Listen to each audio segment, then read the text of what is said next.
Hello and welcome back to another video. Today we're going to talk about call options and what they are and how I use them in my own investment strategy. If you gain any knowledge, if you find the video interesting, please smash the like button, share it with a friend. It helps out the channel tremendously. And we're going to move right into what call options are. Call options is a actual option to purchase 100 shares at a set date for a certain strike price, and you pay a premium ahead of time to be able to lock in the option. Meaning the seller, whoever is selling you the option, owns 100 shares. They are setting a price that they would like to sell the 100 shares to you in the future at a certain date, and then you're paying them a premium for that service. Now that we discussed what a call option actually is, a lot of people sell call options. They own 5,000 shares of a certain company and they're going to sell, 50 call options on for $1 a piece, and that allows them um, passive income when it comes to their portfolio.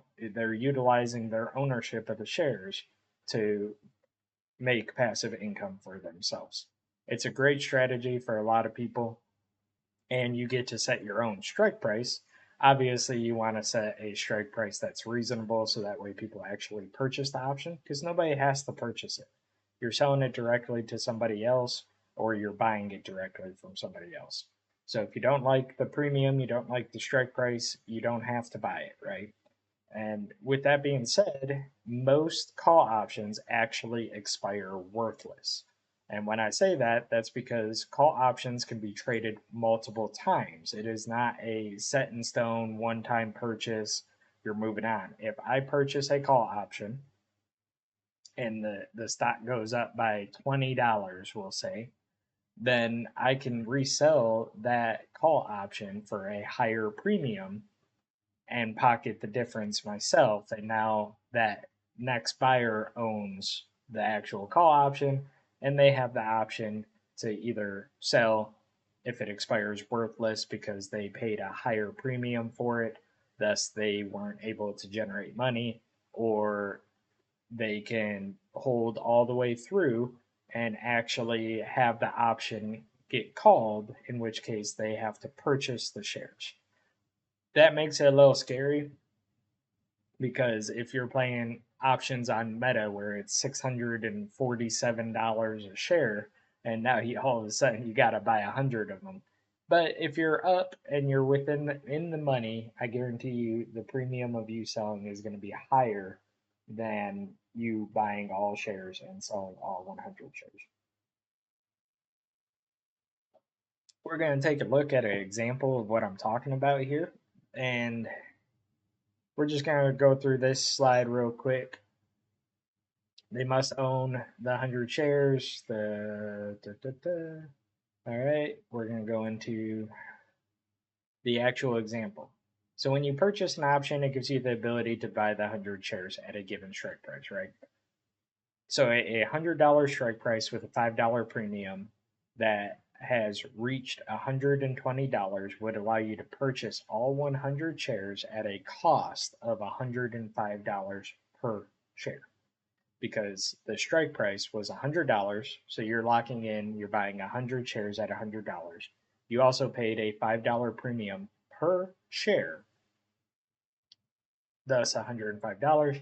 It would cost you $10,500. You could instantly sell all of them at a rough, 12 grand, right? It gives you $1,500 in profit. That's if you actually call the option. You let it all play out. You're in the money. You don't sell the option beforehand. You actually purchase the shares from the seller and instantly sell them. Now, when you sell the option, you actually have a path forward of making additional money, and we're going to get into the Greeks and how it actually works here in a second. But if you purchase the call option, it would cost you to own 100 shares. Most options will get sold when there's profit to be made. Use an example of a $100 strike price with a $5 premium. It would cost $500 up front to own the option. You don't get the $500 back. You paid that to the seller. The stock price raises to $120 prior to the call date. This would increase the value of the premium. The idea would be to sell the option at a higher premium, which would normally lead to a higher profit. Since it's in the money and using easy math, we're going to go to a 0.85 delta for the first $5, 9.9 delta for the next $10, and 0.95 delta for the last $5. The premium would be roughly $23, resulting in $2,300 of profit. You actually can profit more by selling the options early than actually letting them come to fruition and selling them off. Also, with that being said, I do say roughly because, once again, somebody does have to buy it from you. So if you're too close to your date, then they may expire worthless. If they're in the money and somebody doesn't want to take the risk, you may be stuck with them anyway. Now, if you're in the money, it does actually call the option. You can get a hold of them and you can have it expire worthless if for whatever reason you can't afford it, whatever it is. But you can also instantly sell it. So you're taking on some margin to get through the day, right? And then sell it, and then you're back to whole. We're going to get into the what deltas, gammas, and thetas are, and then we're going to move into an example using Adobe, and we're going to come back in and talk about a couple of lessons I've learned using call options already in my investment journey. All right, so delta is the amount of gain that the call option premium will increase with every dollar the share price goes up. In my own strategy, I try to aim for a 0.2 to 0.4. 0.3 is kind of the sweet spot. So I do vary because you're not going to get 0.3. You might get 0.3217. And we'll see that here in a bit. Gamma is the rate the delta changes. It's actually like an accelerant. It increases or decreases how much the option price compared to the actual share price. So it directly affects the delta. Every dollar it goes up, the gamma causes the delta to go up. And you'll see that again in the example. The theta is the time decay on the option price. The closer the expiration date, the more damage the theta does if you're below the strike price. All right. So those are the three Greeks that directly affect call options.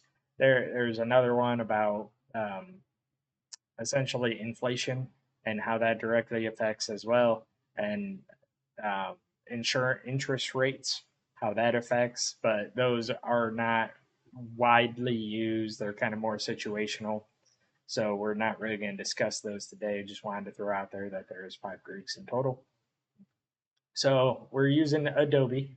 Adobe had a little bit of a crash on Friday. I'm going to have another video talking about that. If you want to, you can subscribe and wait for that video to come out too.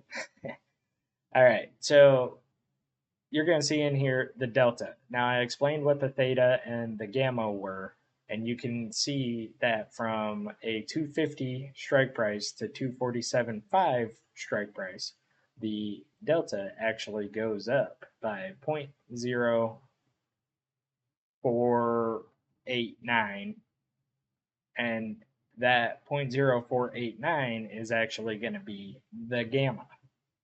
And then theta is directly involved on how your buy and sell here, your bid and ask, and then you can see what the last one sold at. It's going to directly affect what these values are, because this is a March 27th. So you're talking 12 days away is when this strike option actually would expire. So not this coming up Friday, the following 2 weeks. And that's when all these would expire. So if you purchased this option, it says buy at 20. The last one sold at 785 though. So the last person who bought this was at 785. It cost them $785 to own the option to purchase 200 or 100 shares of Adobe at $250 on March 27th. So if Adobe goes up and it skyrockets, the $20 they lost on Friday, they rebound from that, then Adobe would now be at 270, in which case he could either buy all 100 shares at 250 and resell at 270 for roughly $2,000 profit, or he could resell the call option for a higher premium and make his gains that way and not go through the difficulty. When I was saying I shoot for a certain delta in between 0.2 and 0.4, this is the reason, because the premium can vary, right? And also, just one little tip: if you come in here to buy at 820, the bid is actually at 755. If you click on this limit price button in Fidelity, I don't know how other programs and investment websites are working. If they work the same, great. If not, this is Fidelity. You can actually come in here and you can change your limit price. So people are trying to buy that call option at 755. That can save you 70 something dollars, right? It's important to not overpay for a call option for a stock price. Now, if it's just too good of a deal, you have to buy it now, whatever reason that would ever be. You can always increase that and try to actually purchase the options. And we're going to get into that when I scroll down here, and you're going to see a issue. And the delta is going away, right? It just keeps dwindling. Now it's below 0.1. So they're very unlikely to happen. And right here is that sweet spot where it just goes, everything's kind of making sense. The X price is lowering, the bid price is kind of lowering. It happens again right here for the bid price. It jumps down to 1 penny. That's just somebody trying to get rid of them completely because they want to cut their losses and move on, because it's chances are Adobe is not going to be back up over $300 in 12 days. But once you get down to here, it becomes unrealistic comparatively, right? You're looking at $1.08 to be able to buy the option at 322.5, whereas you could also buy it at 280 at 110. So in reality, which one would you want? The reason why these are set that way is nobody's actively trading them anymore. There is open interest because people are trying to sell them or buy them for $1 or a penny. So times that by 100, because 100 shares, you're buying the option for $1. If it goes up for $5, then you're gonna make a little bit of profit, little bit, right? So they become unrealistic and they're never gonna sell. You're gonna start seeing some crazy prices down here. $4.30 seems to be pretty high up there. So people are trying to offload these for anything that they can, right? We're going to get into a longer option. This is what I prefer. So we're talking September 18th. That's 187 days away.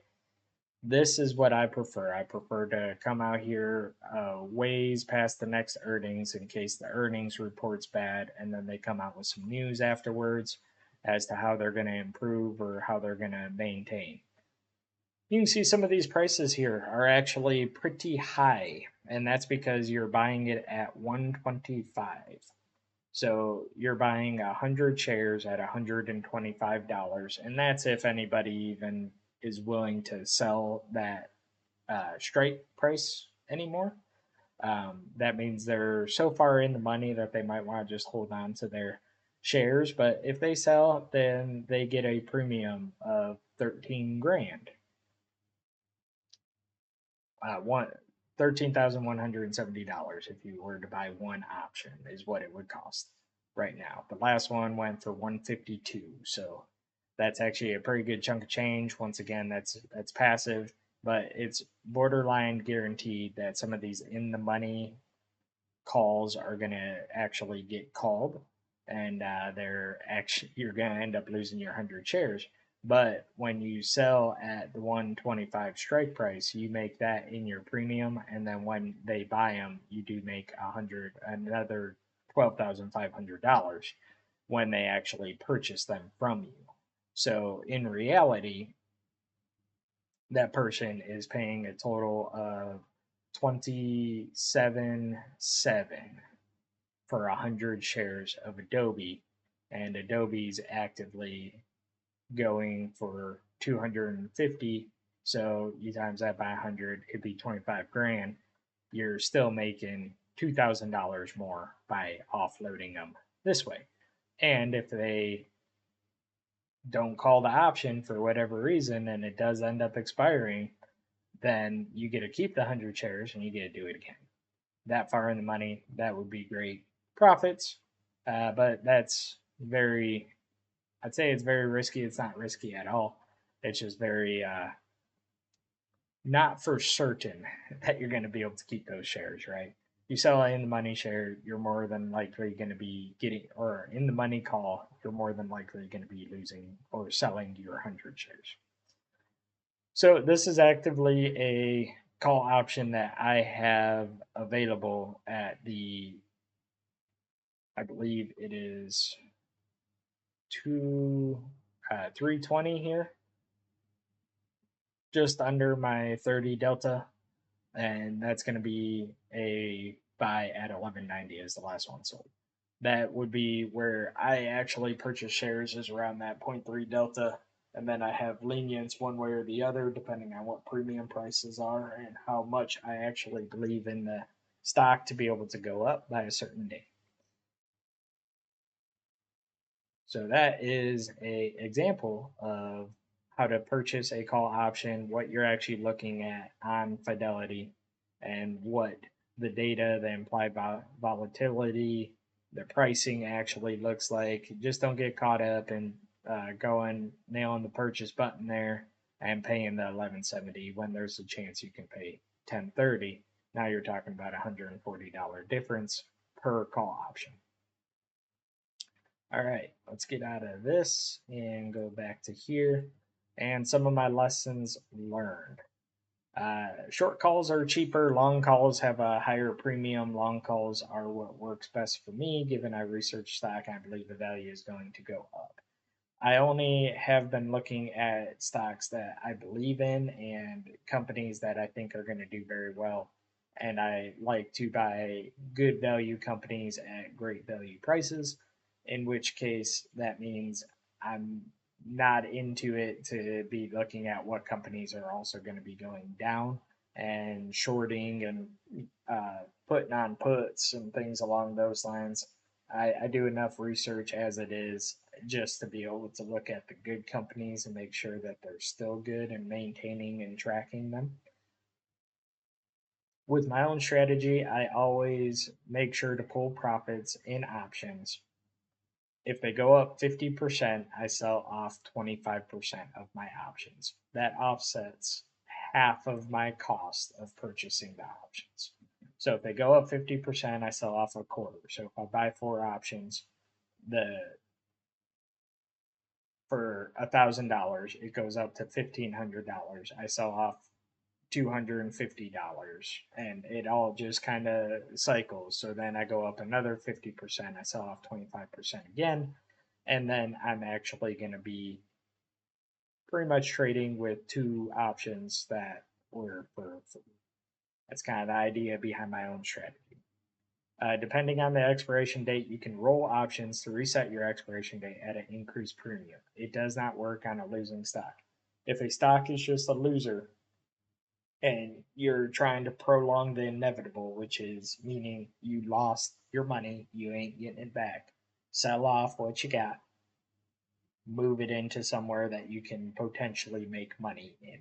There's no point in hanging on to the losers for way too long. We all do it. Every investor has done it. Nobody's going to tell you that, oh, it was because it was the first stock I ever owned. I just want to hold it because the nostalgia of it, right? It's coming back. Well, there's a chance it's not coming back. If you own Blockbuster, I'm sorry to tell you, it ain't coming back. Uh, Sears is not coming back. Redbox also not coming back, right? It just is what it is. Sadly, we got to move on with our lives. Use that money to make yourself money instead of just watching it go stagnant or down at a loss forever. If you let a call option expire worthless, it does not count as a loss. You must sell for it to be counted as a loss. So you can't consider it a loss in your taxes when tax time comes around if you do not sell. If it expires worthless, it's just gone. Poof, gone. No transaction has been made. A transaction has to be made for taxes, right? With that being said, when I was showing you the Adobe stock, when I scrolled down to the higher strike prices, you saw a lot of people trying to bid, sell at a penny. That's just them trying to offload it. You bought it at $10 and as a premium, so $1,000 total. You're trying to sell it for $1, and you get to essentially have a net loss of $999, which can help you come tax time. And you pay attention to the Greeks and do not just chase the price. Because when you buy that call option for a price over the statistics, you get stuck holding a worthless option that has an insane price. All those that were trying to sell for $1, you also had people attempting to sell them for $4.30, 430 bucks, right? That's never gonna happen. You're gonna sit there and be like, oh man, my call option, it's still worth something, it's still worth something.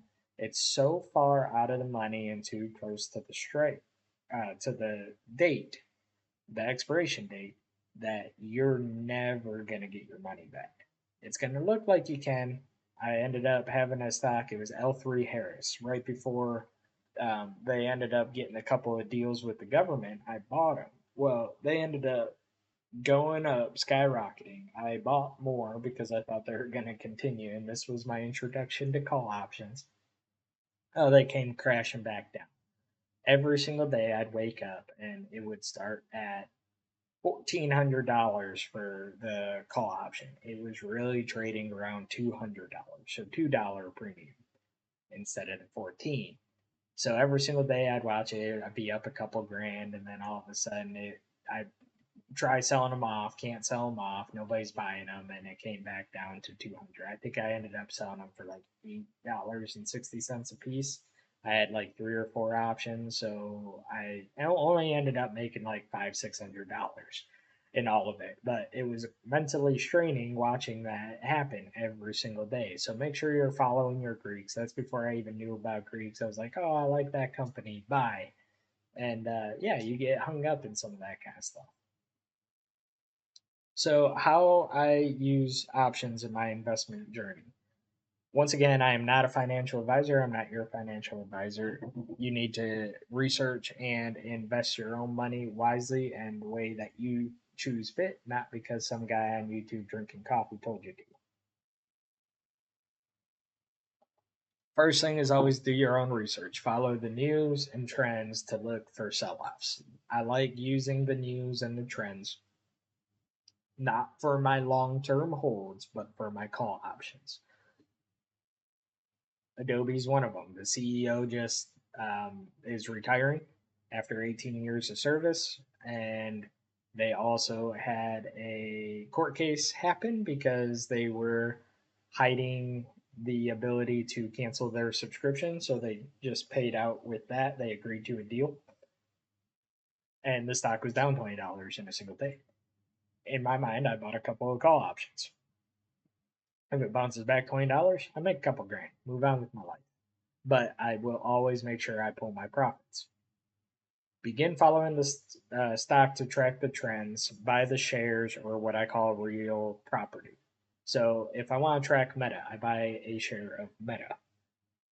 I do that so that way it is now in my portfolio. I see the greens, I see the reds, much easier than having a watch list or something along those lines that I got to scroll through, reopen, and you might miss stuff. You can put notifications out there so it notifies you if a stock drops below a certain amount or increases above a certain amount. That's great. If that works for you, that's awesome. I prefer to just buy one share when I think they're a good value. And that allows me to be able to track if I log in and they're down 10%, I might look and see the reason why a lot quicker than if I were to have it in my watch list. If shares begin to fall, if shares begin falling to a valuation I deem a buy, I continue to DCA in lowering my purchase price or average cost basis for the actual shares. If I'm doing it with call options, it takes an extreme fall for me to purchase more call options. I don't want to continue just spending money on something that could expire worthless. If there ends up being extreme fear in the market allowing further sell offs, I believe we are approaching the bottom, and which we're never going to get the bottom right. Nobody ever is. You could be a penny off, and people on the internet are going to tell you you're stupid, right? You should have waited another 2 minutes and you would have got that penny or whatever it is. We're not looking to be at the bottom or the top. We're looking to average in the market and track the trends, pull our profits when we can, and buy in at what we would deem correct times. If the stock continues going down, I will continue dollar cost averaging in to lower my average cost basis, setting myself up for when it does have some growth and we enter another bull cycle. I actually get to see the growth there and I can pull my profits. I will look into purchasing call options when I believe we're at the bottom, and that amplifies my gains. I've done it a few times. Things have gone well. I have gotten lucky with some things. United Healthcare, I was buying them on their down, and then Warren Buffett decided to buy in, and they skyrocketed $36 in a single day. Well, guess what? I sold all of my call options. I sold every single one, made quite a bit of money off of it, but that was not me researching what Warren Buffett was going to buy. I had no clue. I just thought United Healthcare was a good deal, and it kept going down. So I kept buying in, and it kept going down. I kept buying in, and then all of a sudden that news just caused it to spark. Well, I pulled my profits.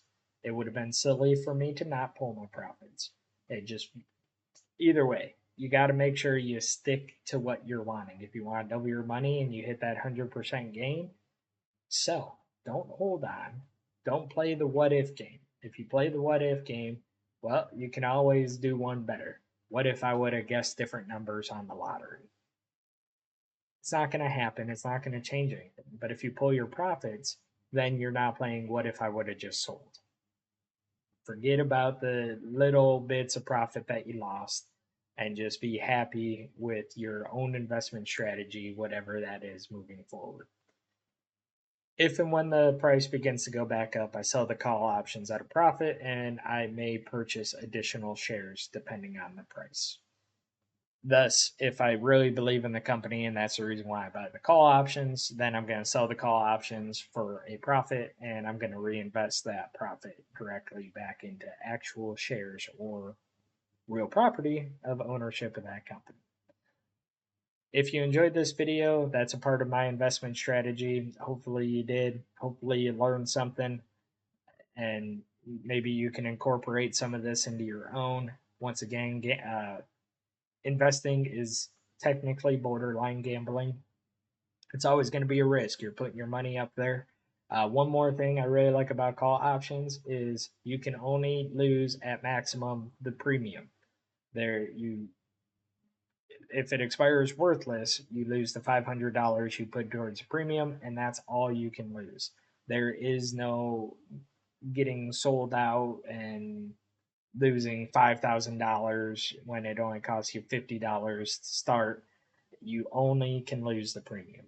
that's the reason why I like it. It's guaranteed that you can only lose a certain amount. With infinite gain, technically, it's never going to happen. But if you enjoyed the video, hit the like button, share with a friend, and I will see you in the next one.